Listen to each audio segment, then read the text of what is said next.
Il était une fois deux amis unis d'une amitié profonde. La vie les sépara pendant de nombreuses années. Finalement, l'un obtint l'adresse de l'autre et décida d'aller lui rendre visite, bien que le pays où habitait ce dernier fût en guerre contre le sien. Une fois là-bas, il fut arrêté, accusé d'espionnage, jugé et condamné à mort par le roi lui-même. L'homme implora le souverain de lui accorder une dernière volonté. Le roi demanda laquelle.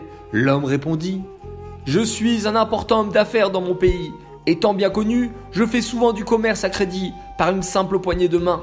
Ainsi, une grande partie de ma fortune se trouve chez mes clients sans contrat officiel. Je demande donc au roi de me permettre de rentrer chez moi pour mettre mes affaires en ordre et dire au revoir à ma famille. Sinon, le roi condamne ma femme et mes enfants à une vie de pauvreté. » Le roi était incrédule. « Comment puis-je croire que tu vas revenir? Quelle garantie peux-tu me donner ?» L'homme répondit « J'ai un bon ami qui vit dans la ville. Je suis sûr qu'il acceptera de prendre ma place de condamné à mort jusqu'à mon retour. » L'ami fut amené, on lui demanda « Acceptes-tu de prendre la place de ton ami, sachant que s'il ne revient pas dans les 30 jours, c'est ta tête qui roulera ?» L'homme accepta. Le roi, curieux de voir si le condamné reviendrait vraiment, lui permit de partir. La date fixée arriva.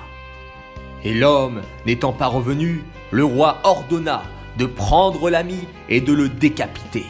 Les gardes amenèrent le garant, mirent sa tête sur le bloc et, alors que le couteau était sur le point de descendre, une rumeur se fit entendre. L'homme était revenu. Le roi ordonna au bourreau d'attendre.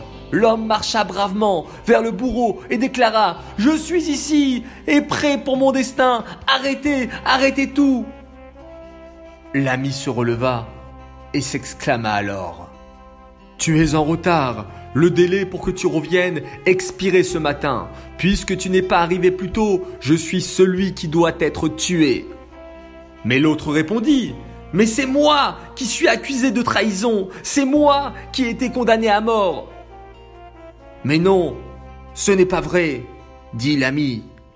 Tu as été accusé à tort. Tu n'as pas le droit de mourir. Maintenant que je suis à cette place, c'est moi qui reste à cette place. » Et les deux amis qui continuaient à se quereller pour sauver la vie de l'autre.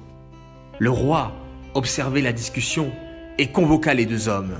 « Aucun de vous ne sera tué, mais à une condition. » Les deux amis regardèrent le roi et demandèrent « Quelle est la condition ?»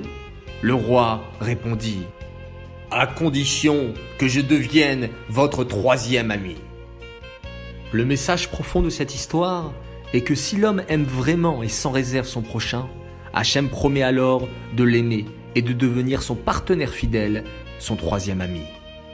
Faisons donc à Ahavat Israël, aimons-nous les uns les autres, donnons autour de nous sans attendre de retour.